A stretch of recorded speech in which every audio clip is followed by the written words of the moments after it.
Hello friends, welcome to my channel Enigma study.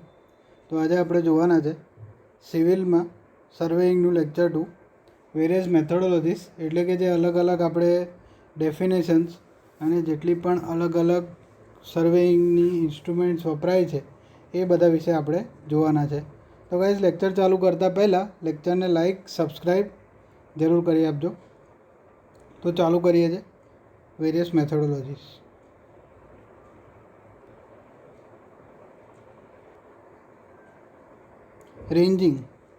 Ranging એટલે કે તમે કોઈ પણ એક ડિસ્ટન્સ માપો છો, તો એ ડિસ્ટન્સ જો તમારી ટેપ અથવા તો તમે જે ચેઇન વાપરો છો એના કરતાં લાંબો હોય અને એની વચ્ચે જો તમારે ઇન્ટરમીડિયેટ પોઈન્ટ મૂકવા પડે એ ડિસ્ટન્સ લંબાવવા માટે, એને કહેવાય છે રેન્જિંગ. સપોઝ કે એક રોડ છે, એના રેફરન્સથી તમે અહીંયા બીજો પોઈન્ટ માપો છો અને એના પછી તમે અહીંયા બીજો રેન્જિંગ રોડ મૂકો છો અને એના પછી બીજો પોઈન્ટ માપીને ત્યાં રેન્જિંગ પોઈન્ટ મૂકો છો. એટલે તમારે જો આ એ ડિસ્ટન્સ માટે માપવું હોય તો તમારે અહીંયા A1 પ્લસ A2 બે ડિસ્ટન્સ માપવા પડે અને એટલા માટે આ એ ડિસ્ટન્સ તમને મળે છે. આ છે રેન્જિંગ. હવે રેન્જિંગમાં બે ટાઈપ છે. પહેલું ડાયરેક્ટ રેન્જિંગ અને બીજું ઇનડાયરેક્ટ રેન્જિંગ. ડાયરેક્ટ રેન્જિંગ કે જ્યારે બે પોઈન્ટ વિઝિબલ હોય, સામે દેખાતા હોય ત્યારે ડાયરેક્ટ રેન્જિંગ કરાય. ઇનડાયરેક્ટ રેન્જિંગ એટલે કે જ્યારે બે પોઈન્ટ તમને દેખાતા ના હોય. ડાયરેક્ટ રેન્જિંગમાં ઓછામાં ઓછા 3 રોડ જોઈએ, જ્યારે ઇનડાયરેક્ટ રેન્જિંગમાં 3 રોડ કરતાં વધારે રોડ પણ હોઈ શકે છે. રેન્જિંગ રોડ એટલે બીજું કશું નહીં, એક તમે જો ક્રિકેટ રમતા હોય તો એની અંદર જે સ્ટમ્પ ટાઈપ હોય એ જ ટાઈપનો એક રોડ હોય છે, એને આપણે રેન્જિંગ રોડ કહીએ છીએ. આગળ જોઈએ ઓફસેટ. ઓફસેટ એટલે કે કોઈ પણ એક ફિક્સ ડિસ્ટન્સથી અથવા તો ફિક્સ પોઈન્ટથી તમે જ્યારે બીજું ડિસ્ટન્સ માપો છો એને કહેવાય ઓફસેટ. ડેફિનેશન જોઈ લઈએ. The distance of a point measured with reference to an object, it is called its perpendicular distance, also known as its offset. હવે પરપેન્ડિક્યુલર ડિસ્ટન્સ એટલે કે જે આ તમે જે રેફરન્સ છે, સપોઝ કે અહીંયા તમે ઊભા છો અને આના રેફરન્સમાં તમે જે અહીંયા ડિસ્ટન્સમાં આપ્યું તો આ જે તમારું બન્યું એ 90 ડિગ્રી એંગલ બન્યું અને એને કહેવાય પરપેન્ડિક્યુલર ડિસ્ટન્સ. આગળ જોઈએ ટાઈપ ઓફ ઓફસેટ. ઓફસેટના પહેલો ટાઈપ છે ઓપ્ટિકલ સ્ક્વેર. ઓપ્ટિકલ સ્ક્વેર જેમાં ફોટોમાં બતાવેલું છે. ઓપ્ટિકલ સ્ક્વેર એટલે કે એક હાથથી પકડવાવાળું એક ઇન્સ્ટ્રુમેન્ટ છે જેને તમે હાથમાં પકડીને એની ઉપર જોઈ શકો છો અને એની અંદરથી તમે ડિસ્ટન્સ મેઝર કરી શકો છો. ઓપ્ટિકલ સ્ક્વેરની અંદર અરીસા લગાવવામાં આવે છે અને દરેક અરીસા 45 ડિગ્રીના એંગલ પર હોય છે. હવે આનું જો આપણે એક્ઝામ્પલ ગણીએ તો તમે જ્યારે નાના હશો તો આવી રીતના એક પ્રોજેક્ટ કર્યો હશે જેની અંદર તમે આ રીતના ગ્લાસ બનાવ્યા હશે અને એની અંદર અહીંયા ગ્લાસ મૂક્યા હશે, જેથી તમે અહીંયાથી જુઓ તો તમને અહીંયા દેખાતું હતું. આ તમે સ્કૂલમાં કદાચ કર્યું હશે.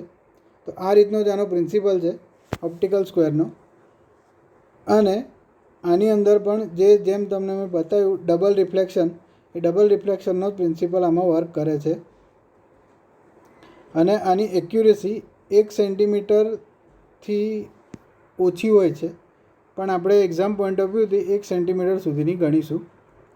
હવે optical square is a hand held but for more accurate centring over a point, a plum Bob can be hung from the slot built in to the shaft. એટલે કે ઓપ્ટિકલ સ્ક્વેર છે એને તમે હાથમાં પકડો છો, પણ એક્યુરેટ કરવું હોય તો એની નીચે તમારે પ્લમ બોબ લટકાવી દેવાનો, જેનાથી એ એક્યુરેટ થઈ જાય છે. આગળ જોઈએ પ્રિઝમ સ્ક્વેર.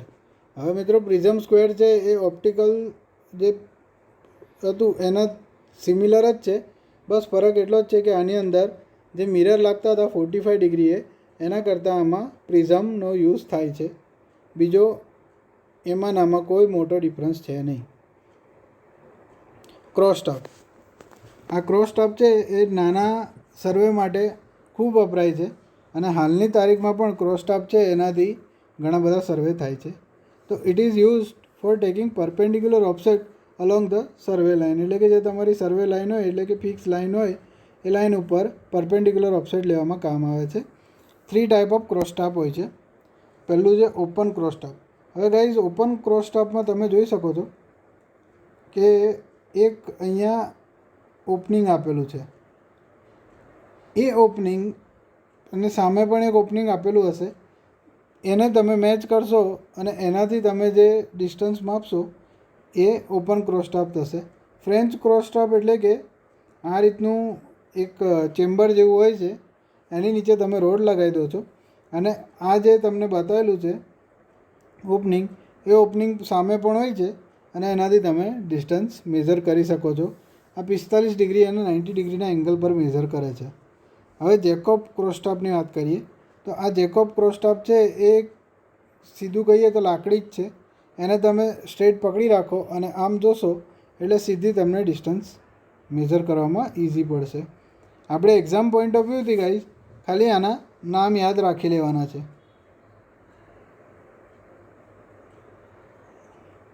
આગળ જોઈએ કંપાસ સર્વે. હવે ગાઈઝ આમાં એક્ઝામ પોઈન્ટ ઓફ વ્યૂથી થોડુંક ઇમ્પોર્ટન્ટ સ્ટાર્ટ થાય છે, કારણ કે જો તમને કંપાસ, એના મેરિડિયન અને અઝીમુથ બધા યાદ રહી જશે તો એક્ઝામમાં જે એંગલ ઉપરથી જે ક્વેશ્ચન્સ પૂછાય છે એ તમે ઇઝીલી આન્સર કરી શકશો. તો પહેલી વાત કરીએ કંપાસ સર્વે. તો ડાયરેક્શનને મેઝર કરવાનું કોઈ પણ એક રેફરન્સ પોઈન્ટથી એને કહેવાય છે કંપાસ સર્વે. એટલે કે સપોઝ અહીંયા એક એંગલ છે, એટલે એક પોઈન્ટ છે, રેફરન્સ પોઈન્ટ છે, એના રેફરન્સથી તમે બીજી એક લાઈન માપો છો. સપોઝ કે 120 ડિગ્રી છે, તો આ જે 120 ડિગ્રી થયું એ 120 ડિગ્રી જો આ ઈસ્ટ હોય તો પેલું 120 ડિગ્રી નોર્થ થશે. આ રીતનું તમે માપી શકો છો. એને કહેવાય છે કંપાસ સર્વે. કંપાસ સર્વે બીજું કંઈ નહીં, આપણને ડાયરેક્ટ એંગલ મેઝર કરવા માટે અને ડાયરેક્શન જોવા માટે હેલ્પ કરે છે. આગળ જોઈએ. હવે ઇમ્પોર્ટન્ટ ટર્મ્સ ચાલુ થાય છે ગાઈસ. આ એક્ઝામ પોઈન્ટ ઓફ વ્યૂથી ખૂબ ઇમ્પોર્ટન્ટ છે, કારણ કે આની અંદરથી ઘણીવાર ડાયરેક્ટ ડેફિનેશન પૂછે છે ક્લાસ 3ની એક્ઝામ્સમાં, અને ક્લાસ 2ની એક્ઝામમાં જે તમને ડાયરેક્શનના સમ પૂછે છે એ સમ પરના ડેફિનેશનને આધારિત જ હોય છે. તો પહેલું meridian, any fix direction with respect to which angle of different lines can be measured. એટલે કે કોઈ પણ એક ડાયરેક્શન આપેલી હોય તમને,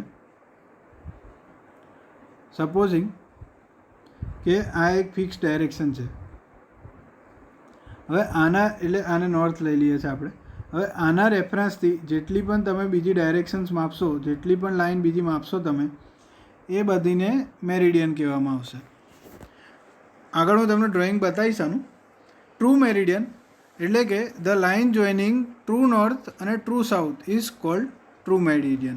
એટલે કે જે ટ્રુ નોર્થ હોય અને ટ્રુ સાઉથ હોય એને જે લાઇન જોઈન્ટ કરે એને ટ્રુ મેરિડિયન કહેવાય છે. મેગ્નેટિક મેરિડિયન એટલે કે મેગ્નેટિક નોર્થ અને મેગ્નેટિક સાઉથ. હવે મેગ્નેટિક નોર્થ એટલે શું કે આપણે જે કંપાસથી જે સર્વે કરતા હોય છે, અથવા તો આપણા મોબાઈલમાં જે કંપાસ હોય છે એનાથી પણ તમે જો ઘણીવાર ડાયરેક્શન જોશો તો આજુબાજુના ઇન્ટરફિયરન્સને લીધે, ઇલેક્ટ્રિસિટી હોય, મેગ્નેટ હોય, ગમે તે હોય, એના ઇન્ટરફિયરન્સને લીધે જે ટ્રુ નોર્થ હશે, જે એકચ્યુઅલમાં જે નોર્થ હશે એના કરતાં થોડીક બહાર અથવા તો થોડુંક શિફ્ટ થયેલો કંપાસ તમને બતાવશે, અને એને જ કહેવાય છે મેગ્નેટિક મેરિડિયન, જેની ઉપર મેગ્નેટિક પોલનો, મેગ્નેટિક ડિસ્ટર્બન્સનો અસર થાય છે. આગળ વાત કરીએ એંગલ ઓફ ડિક્લાઇનેશન. એંગલ ઓફ ડિક્લાઇનેશન એટલે કે જે એંગલ બને છે ટ્રુ મેરિડિયન અને જે મેગ્નેટિક મેરિડિયન થઈ, એટલે કે જે મેગ્નેટને લીધે, જે આજુબાજુના ઇન્ટરફિયરન્સને લીધે જે કાંટો હલ્યો એ બેની વચ્ચે જે એંગલ પડે છે એને એંગલ ઓફ ડિક્લાઇનેશન કહેવાય છે. પછી વાત કરીએ ગાઈસ તો બેરિંગ. બેરિંગ એટલે કે the direction or angle measured of any point or line with respect to meridian is known as bearing. હવે જે તમારી મેરિડિયન છે એના રિસ્પેક્ટમાં, સપોઝ કે તમે નોર્થ સાઉથને લાઈનને તમે મેરિડિયન ગણી, એના રિસ્પેક્ટમાં જ્યારે આપણે કોઈ પણ એંગલ મેઝર કરીએ છીએ એને કહેવાય છે બેરિંગ. હવે ટ્રુ બેરિંગની વાત કરીએ તો જે તમે ટ્રુ નોર્થ અને ટ્રુ સાઉથથી જે કનેક્ટ કરશો એને કહેવાશે ટ્રુ બેરિંગ. મેગ્નેટિક બેરિંગ છે એ જે મેગ્નેટિક ડિક્લાઇન થયેલા છે નોર્થ સાઉથ એના રેફરન્સથી તમે કરશો એને મેગ્નેટિક બેરિંગ કહેવાય છે. અને ઇસ્ટર્ન ડિક્લિનેશન એટલે કે જ્યારે મેગ્નેટિક ઇન્ટરફિયરન્સ થાય છે અને તમારું ટ્રુ નોર્થ અને ટ્રુ સાઉથ, જ્યારે નોર્થ સાઈડથી તમે ઈસ્ટ તરફ ડિક્લાઇન થાવ છો, જ્યારે કાંટો ઈસ્ટ તરફ નમે છે તો એને ઈસ્ટર્ન ડિક્લિનેશન કહેવાય છે. અને સેમ જ્યારે કાંટો વેસ્ટ તરફ નમે છે તો એને વેસ્ટર્ન ડિક્લિનેશન કહેવાય છે. ઓકે, હવે આપણે જોઈએ આ બધું આ ડ્રોઈંગમાં. જો ફર્સ્ટ, એક મિનિટ આને ઝૂમ કર્યું. First bearings. ઓકે, હવે જો આ જે TN છે એ ટ્રુ મેરિડિયન છે, જે નોર્થ અને સાઉથ પોલ છે આપણા, આ વાળી લાઈન. અને જે આ MN છે, હવે આ જુઓ અહીંયા જો તમે આ રીતના ડાયરેક્શન પકડો તો આ નોર્થ, આ સાઉથ, આ ઈસ્ટ અને આ વેસ્ટ, આ રીતના આવશે.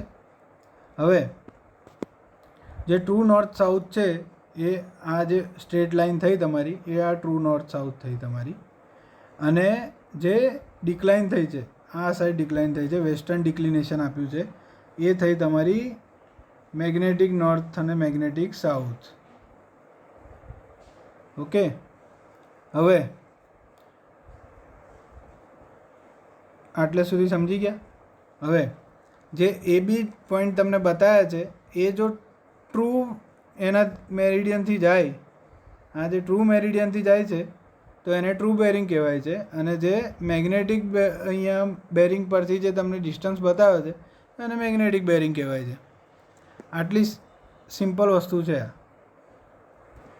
હવે જો તમે આ સમજી ગયા હોય તો તમને કોઈ પણ દાખલા ગણવામાં ખૂબ ઇઝી પડે.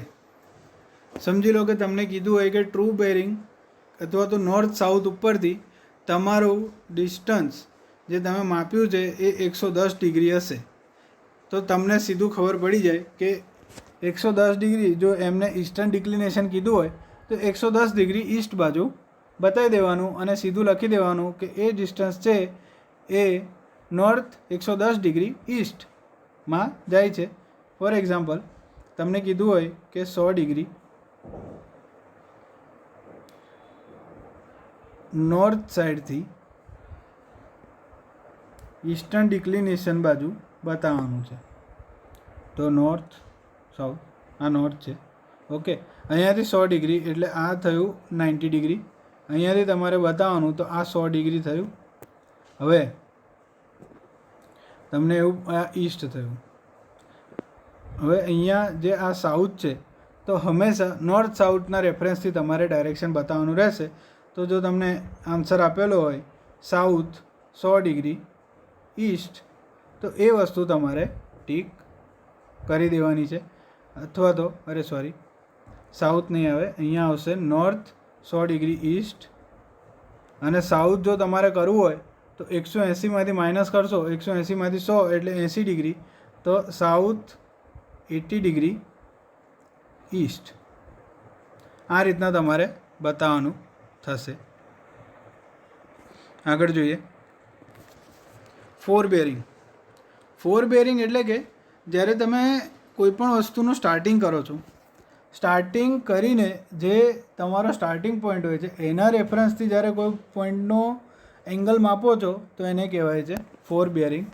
અને બેક બેરિંગ એટલે કે જ્યારે તમે આગળ પહોંચી ગયા, ફોર બેરિંગ કરીને આગળનું ડિસ્ટન્સ તમે માપ્યું અને હવે તમે એ ડિસ્ટન્સને ફરી પાછળથી જે સ્ટાર્ટિંગ પોઈન્ટને માપશો તો એને કહેવાશે બેક બેરિંગ. ફોર એક્ઝામ્પલ આપણે સપોઝ કે આ એ પોઈન્ટથી આપણે માપવાનું સ્ટાર્ટ કર્યું. હવે તમે એ પોઈન્ટથી માપવાનું સ્ટાર્ટ કર્યું, એ પોઈન્ટથી તમે ગયા આ બાજુ, બરાબર છે. તો અહીંયા જે ડિસ્ટન્સ પડશે એને કહેવાશે ફોર બેરિંગ. અને પછી જે તમે બી પોઈન્ટ ઉપર પહોંચ્યા અને બી પોઈન્ટથી તમે પાછા વળીને ત્યાં જોયું એને કહેવાશે બેક બેરિંગ. ઓકે, હવે હંમેશા યાદ રાખજો ગાઈસ, અને આ વસ્તુ તમને પ્રોબ્લેમ સોલ્વ કરવામાં ખૂબ ઇઝી પડશે અને ડાયરેક્ટ આનો આન્સર આવશે. દરેક MCQ તમને જો પૂછ્યા હશે તો એક જ લાઇનમાં સીધો આન્સર આવી જશે. એ આ ફોર્મ્યુલાથી કે fore bearing minus back bearing is equal to plus minus 180 always. બરાબર છે, હંમેશા 180 થશે. 180ની ઉપર નહીં જાય, 180ની નીચે નહીં જાય. હવે આમાં ખબર કઈ રીતના કરવાની કે પ્લસ માઇનસ 180 થશે. તો જો ફોર બેરિંગ તમને 180 કરતાં નીચે આપ્યું હોય અથવા તો બેક બેરિંગ તમને 180 કરતાં નીચે આપ્યું હોય તો હંમેશા 180માં પ્લસ કરવાનું થશે. અને જો તમને જવાબ 180 કરતાં વધારે આપ્યો હોય તો હંમેશા 180માંથી માઇનસ કરવાનું થશે. તમારો ફાઇનલ આન્સર ગાઈઝ હંમેશા 180 આવવો જોઈએ, એટલી વસ્તુ તમારે યાદ રાખવાની છે. આગળ જોઈએ ક્વોડ્રન્શિયલ બેરિંગ. હવે ક્વોડ્રન્શિયલ બેરિંગ એટલે કે એક ક્વોડ્રન્ટ એટલે કે એક ચોથાઈ ભાગ. કોઈપણ વસ્તુનો જ્યારે એક ચોથાઈ ભાગ થાય ત્યારે એને ક્વોડ્રન્શિયલ બેરિંગ કહેવાય. અને આપણા એન્જિનિયરોને એક ચોથાઈ ભાગ એટલે કે ક્વોર્ટર એ વસ્તુ ખૂબ સારી રીતના ખબર હશે. તો એક ચોથાઈ ભાગ એટલે કે ક્વોર્ટર એ ક્વોડ્રન્શિયલ બેરિંગ થાય છે. એ હંમેશા 90 ડિગ્રી એંગલ પર જ મેઝર થાય છે અને એ હંમેશા સર્વેયર્સ કંપાસથી મેઝર થાય છે. આ યાદ રાખજો ગાઈઝ, સર્વેયર કંપાસ એ એક્ઝામમાં પૂછાય છે. ઓકે, હવે જો આનું મેં એક્ઝામ્પલ એક ડ્રોઈંગ લીધું છે. નોર્થ સાઉથ તમને બેરિંગ આપેલી છે, ઈસ્ટ વેસ્ટ આપેલું છે. હવે નોર્થ પરથી જ્યારે સમજો કે 45 ડિગ્રી બાજુ આપણે ગયા તો એમાં તમારે એ રીતના લખાશે કે નોર્થ 45 ડિગ્રી ઈસ્ટ. અને જો આપણે વેસ્ટ બાજુ ગયા નોર્થ પરથી તો એ રીતના લખાશે કે નોર્થ 30 ડિગ્રી વેસ્ટ. હવે આની અંદર હંમેશા તમારે નોર્થ સાઉથને જ પ્રેફરન્સ આપવાનો છે. ઓકે, એટલે તમને ગમે તે પૂછ્યું હોય કે 45 ડિગ્રી ફ્રોમ નોર્થ તો હંમેશા પહેલાં નોર્થ જ આવશે. એટલે ગમે તે એક્ઝામમાં કોઈ પણ એક્ઝામ્પલ આપ્યું હોય તમને અને એની અંદર જો સ્ટાર્ટિંગમાં ઈસ્ટ અથવા તો વેસ્ટ એવું લખ્યું હોય, વેસ્ટ 30 ડિગ્રી નોર્થ અથવા ઈસ્ટ 30 ડિગ્રી નોર્થ અથવા વેસ્ટ 30 ડિગ્રી નોર્થ, તો એ ઓપ્શનને હંમેશા તમારે પહેલાં જ કાઢી નાખવાના. કારણ કે દરેકે દરેક પોઈન્ટમાં હંમેશા સ્ટાર્ટિંગમાં નોર્થ હશે અથવા તો સાઉથ હશે. આગળ વાત કરીએ guys whole circle bearing. Whole circle bearing એટલે કે જેમ ક્વોડ્રન્શિયલ બેરિંગમાં 90 ડિગ્રી એંગલ પર મેઝર થતું હતું, હોલ સર્કલ બેરિંગમાં હંમેશા 360 ડિગ્રી એંગલ પર મેઝર થાય છે. અને આની અંદર ગાઈસ તમારે હંમેશા નોર્થ પોઈન્ટથી ચાલુ કરવાનું છે. આ વસ્તુ ફિક્સ યાદ રાખી લેજો કે ટ્રુ નોર્થથી જ હંમેશા ચાલુ કરવાનું છે.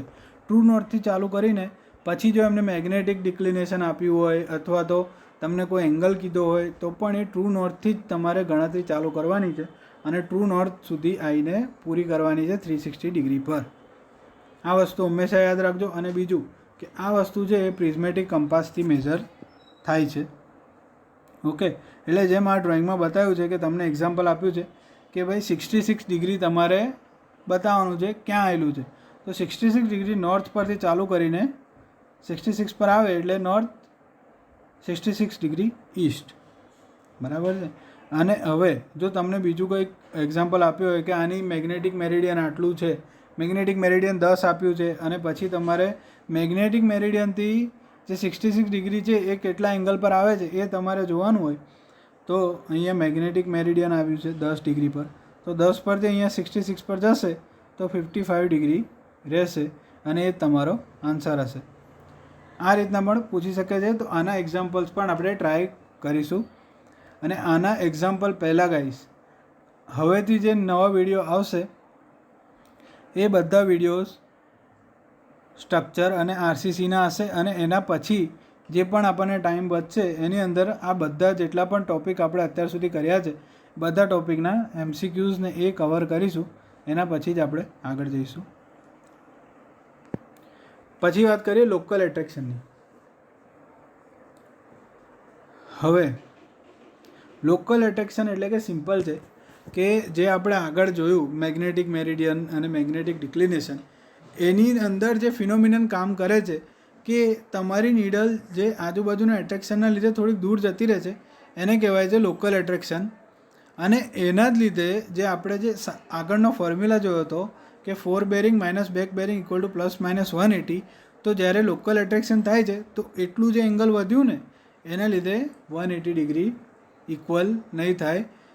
અને જ્યારે ઇક્વલ ના આવે 180 ડિગ્રીના તો તમારે સીધું લોકલ એટ્રેક્શનનો ફોર્મ્યુલા મૂકી દેવાનો છે.